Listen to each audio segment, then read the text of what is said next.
चलिए कहानी से शुरुआत करते हैं। कल्पना कीजिए मुंबई की एक कंस्ट्रक्शन साइट की। वहां एक मजदूर रोज देखता था कि मचान का एक बोर्ड थोड़ा ढीला है। वो रोज सोचता था, अरे कुछ नहीं होगा, और अपने काम में लग जाता। फिर एक दिन उसका एक साथी उसी बोर्ड पर चढ़ा और सीधा 30 फीट नीचे आ गिरा। इससे पहले कि उसे अस्पताल पहुंचाया जा पाता, उसकी जान चली गई। और जानते हैं वहां मौजूद हर कोई क्या कह रहा था? बस एक ही बात, ये एक्सीडेंट तो अचानक हो गया। लेकिन क्या ये वाकई अचानक हुआ था? क्या इसे रोका नहीं जा सकता था? इसका जवाब है हाँ, बिल्कुल रोका जा सकता था। बस अगर हमें हादसों के पीछे का एक सिंपल सा गणित पता होता। तो ये हादसों का गणित आखिर है क्या? वो कौन सी चाबी है जो इन बड़े हादसों के पीछे छिपे हुए पैटर्न को खोल सकती है? इसका जवाब है हेनरिक ट्रायंगल, या जिसे हम सेफ्टी पिरामिड भी कहते हैं। ये हमें एक बहुत ज़रूरी बात बताता है कि कोई भी बड़ी आपदा अचानक नहीं आती, वो हमेशा हमेशा पहले चेतावनी देती है। अब बात करते हैं उन जादुई नंबरों की जिन्होंने सेफ्टी की दुनिया को हमेशा के लिए बदल दिया। वो क्लासिक सेफ्टी पिरामिड का आधार 1-2-9-300 का नियम। आखिर ये है क्या भला? ये है वो मशहूर सेफ्टी पिरामिड। दशकों तक सेफ्टी की हर किताब, हर ट्रेनिंग में ये तस्वीर सेंटर में रही है। ये सिर्फ एक तस्वीर नहीं है, ये एक पूरी फिलॉसफी है जो एक बहुत ही जरूरी रिश्ते को दिखाती है। और यहाँ आता है इसका सबसे दिलचस्प हिस्सा, इसका गणित। हेनरिक की रिसर्च के मुताबिक हर एक गंभीर चोट या बड़ी दुर्घटना के लिए उसी वर्कप्लेस पर 29 छोटी मोटी चोटें लगती हैं। और इन सब के नीचे 300 ऐसी घटनाएं होती हैं जिनमें कोई घायल तो नहीं होता, लेकिन दुर्घटना होते होते बच जाती है। मतलब 300 नियर मिस या बाल बाल बचना। इस गणित के पीछे हेनरिक की कुछ गहरी मान्यताएं थीं। पहली, हर बड़ी चोट के पीछे कई छोटी छोटी घटनाओं का एक जाल होता है। दूसरी, लगभग 88% दुर्घटनाएं इंसानों की असुरक्षित हरकतों के कारण होती हैं। तीसरी, बड़ी और छोटी घटनाओं के जो मूल कारण होते हैं वो लगभग एक जैसे ही होते हैं। और सबसे जरूरी बात, अगर हम पिरामिड के सबसे निचले हिस्से को यानी छोटी घटनाओं को रोक दें तो ऊपरी हिस्सा यानी बड़ी दुर्घटनाएं खुद ब खुद रुक जाएंगी। 129 और 300, यही है वो पूरा खेल। सेफ्टी रिसर्च हमें बताती है कि हर एक बड़े हादसे के लिए, मतलब ऐसा हादसा जिसमें किसी की जान चली जाए या कोई हमेशा के लिए अपाहिज हो जाए, उसके पीछे सांख्यिकीय रूप से 29 छोटे मोटे हादसे और 300 नियर मिस होते हैं। और ये कोई ऐसे ही उठाए हुए नंबर नहीं है, ये एक पैटर्न है, एक हकीकत है। तो ये थ्योरी आई कहाँ से? ये बात है 1931 की। हर्बर्ट विलियम हेनरिच नाम के एक रिसर्चर थे। वो एक बीमा कंपनी के लिए काम करते थे और उन्होंने 75,000 से भी ज्यादा एक्सीडेंट के मामलों को स्टडी किया, और तब जाके उन्हें ये हैरान कर देने वाला पैटर्न मिला।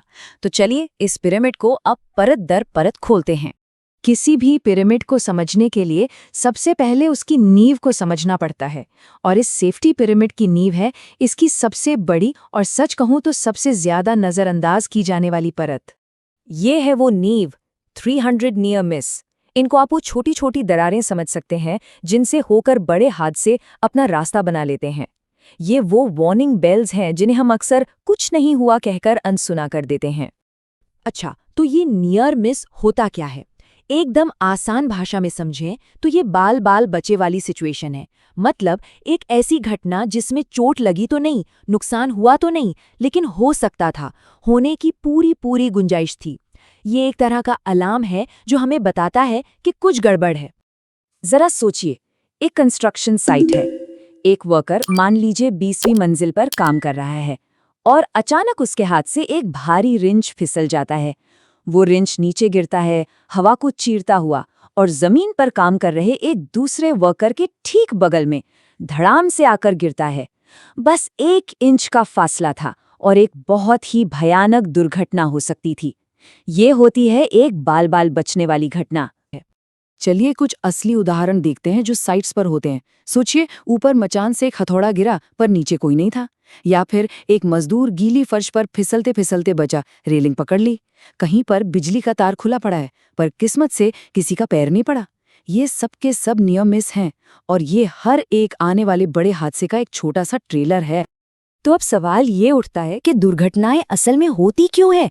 क्या ये सब बस बुरी किस्मत का खेल है, या फिर इनके पीछे कोई गहरा पैटर्न, कोई ऐसा सच छिपा है जिसे अगर हम समझ लें तो शायद हम इन्हें रोक भी सकते हैं? कि सबसे बड़ा खतरा क्या है? क्या वो गिरता हुआ हथौड़ा या वो गीली फर्श? नहीं, असल खतरा कुछ और है। सबसे बड़ा खतरा है इन घटनाओं के बारे में चुप रह जाना, उन्हें रिपोर्ट ना करना। जब हम ये सोचकर आगे बढ़ जाते हैं कि अरे चलो कुछ हुआ तो नहीं, असल में हम एक बड़े हादसे के लिए दरवाज़ा खोल रहे होते हैं। तो चलिए अब पिरामिड में एक लेवल ऊपर चलते हैं और देखते हैं कि जब इन नियर मिस को नज़रअंदाज किया जाता है तो होता क्या है। जब वो 300 चेतावनियां अनसुनी कर दी जाती हैं तो नतीजा होता है अगला लेवल, 29 छोटे हादसे। ये छोटी मोटी चोटें होती हैं, हाथ में कट लग गया, पैर में मोच आ गई, कहीं हल्का सा जल गया। ये वो नतीजे हैं जो उन चेतावनियों को अनदेखा करने से मिलते हैं। और आखिर में जब उन 29 छोटे हादसों के पैटर्न को भी इग्नोर कर दिया जाता है, तब हम पहुंचते हैं पिरामिड के टॉप पर, वो एक बड़ा भयानक हादसा जिसमें या तो जान चली जाती है या कोई हमेशा के लिए अपाहिज हो जाता है। याद है मुंबई वाली कहानी? वो ढीला बोर्ड, वो उन 300 नियर मिस में से ही एक था। उसे नज़रअंदाज किया गया और नतीजा, एक जान चली गई। वैसे इस मॉडल को 1969 में फ्रैंक बर्ड नाम के एक और रिसर्चर ने अपडेट किया था। उन्होंने पाया कि ये अनुपात और भी बड़ा हो सकता है और इसमें सिर्फ चोटें ही नहीं बल्कि संपत्ति को होने वाले नुकसान को भी गिनना चाहिए। उनके हिसाब से तो हर बड़े हादसे के पीछे 600 नियर मिस होते हैं। लेकिन मैसेज एकदम वही है, छोटी चेतावनियों को कभी छोटा मत समझो। ठीक है, तो ये सब थ्योरी तो समझ आ गई। चलिए अब इस पिरामिड को किताबों से बाहर निकालते हैं और एक असली कंस्ट्रक्शन साइट पर लेकर चलते हैं। ये वो जगह है जहां ये सिद्धांत सिर्फ कोई थ्योरी नहीं बल्कि रोज की हकीकत है। एक बहुत ही आम सा उदाहरण लेते हैं। मान लीजिए फर्श पर थोड़ा तेल गिरा है और किसी ने उसे देखकर भी अनदेखा कर दिया। ये है एक असुरक्षित स्थिति जो पिरामिड के सबसे चौड़े, सबसे निचले हिस्से में है। अब अगर इसे ठीक नहीं किया गया तो कोई इसे फिसल सकता है। ये हो गई एक छोटी चोट, पिरामिड का बीच वाला हिस्सा। और अगर कोई बहुत बुरी तरह गिरा और उसकी हड्डी टूट गई तो ये बन गई एक बड़ी दुर्घटना, पिरामिड का सबसे ऊपरी हिस्सा। देखा आपने, एक छोटी सी लापरवाही ने घटनाओं की एक ऐसी चेन शुरू कर दी जिसका अंत एक बड़ी मुसीबत में हुआ। यहाँ एक सवाल है, जब कोई बाल बचता है या कोई छोटी सी अनसेफ चीज नजर आती है तो अक्सर लोग उसकी रिपोर्ट क्यों नहीं करते? क्या वजह है कि पिरामिड का इतना बड़ा और इतना अहम हिस्सा अक्सर छिपा ही रह जाता है? इसकी कुछ बहुत ही आम वजह हैं। कई बार लोगों को डर लगता है कि कहीं इल्जाम उन्हीं पर ना आ जाए या कोई सजा ना मिल जाए। कभी कभी रिपोर्टिंग का प्रोसेस ही इतना लंबा चौड़ा और मुश्किल होता है कि लोग सोचते हैं छोड़ो यार। और अक्सर एक मायूसी भी होती है कि रिपोर्ट करके भी क्या होगा, कुछ बदलने वाला तो है नहीं। यही वो रुकावटें हैं जो पिरामिड की नींव को कमजोर करती हैं। लेकिन अब सवाल ये है कि हम अपनी वर्क साइट्स पर इसे असल में लागू कैसे करें, क्योंकि ये सिर्फ जानने के लिए नहीं है, ये करने के लिए है। ये कॉल टू एक्शन है। इसे लागू करने के बस 3 सिंपल स्टेप्स हैं। स्टेप नंबर 1, हर नियर मिस को, चाहे वो कितना भी छोटा क्यों ना लगे, रिपोर्ट करें। एक ऐसा सिस्टम बनाना होगा जहां कोई भी बिना डरे बता सके। स्टेप नंबर 2, इन रिपोर्ट्स को एनालाइज करें, उनमें पैटर्न ढूंढें, क्या कोई एक ही प्रॉब्लम बार बार सामने आ रही है।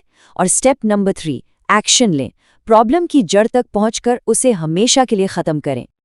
आखिर में बस इतना याद रखना जरूरी है कि मुंबई की उस साइट पर अगर किसी एक ने भी, सिर्फ एक ने भी उस ढीले बोर्ड की शिकायत कर दी होती तो शायद वो मजदूर आज हमारे बीच होता। सेफ्टी सिर्फ कुछ लिखे हुए नियम नहीं है, ये हम सबकी जिम्मेदारी है। ये पक्का करने की जिम्मेदारी कि हर कोई काम के बाद अपने घर सही सलामत पहुंचे। तो अब सवाल सिर्फ एक है। सवाल ये है कि आज हम एक सुरक्षित भविष्य बनाने के लिए क्या कर सकते हैं? सेफ्टी की सोच अब किस दिशा में आगे बढ़ रही है? आज की सबसे बड़ी सीख ये है, असली सबक उन नंबरों में नहीं बल्कि उस सिद्धांत में है। और सिद्धांत ये है कि अगर किसी जगह पर बहुत ज्यादा नियमित और असुरक्षित हालात हैं तो ये एक खराब सेफ्टी कल्चर का सबसे बड़ा संकेत है। और एक खराब सेफ्टी कल्चर ही वो जमीन है जिस पर बड़ी और विनाशकारी घटनाएं पनपती हैं। तो आज के एक्शन पॉइंट्स क्या हैं? नंबर 1, हर नियर मिस को रिपोर्ट करें।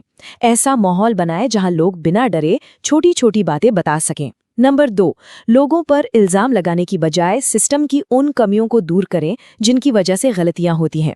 नंबर 3, डेटा का इस्तेमाल किसी अनुपात को सही साबित करने के लिए नहीं, बल्कि बार बार हो रहे खतरों को पहचानने और उन्हें जड़ से खत्म करने के लिए करें। और नंबर 4, जो ज्यादा खतरनाक जोखिम है उन पर अलग से खास ध्यान दें।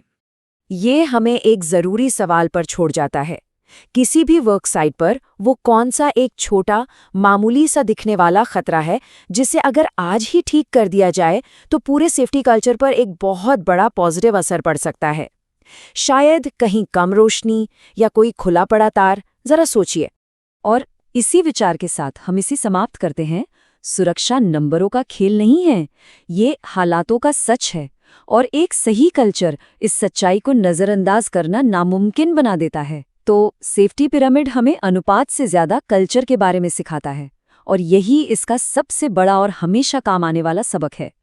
अगर इस जानकारी से सुरक्षा को बेहतर बनाने में मदद मिली हो तो इसे लाइक करें, अपने सहकर्मियों के साथ शेयर करें और अधिक जानकारी के लिए सब्सक्राइब करना ना भूलें।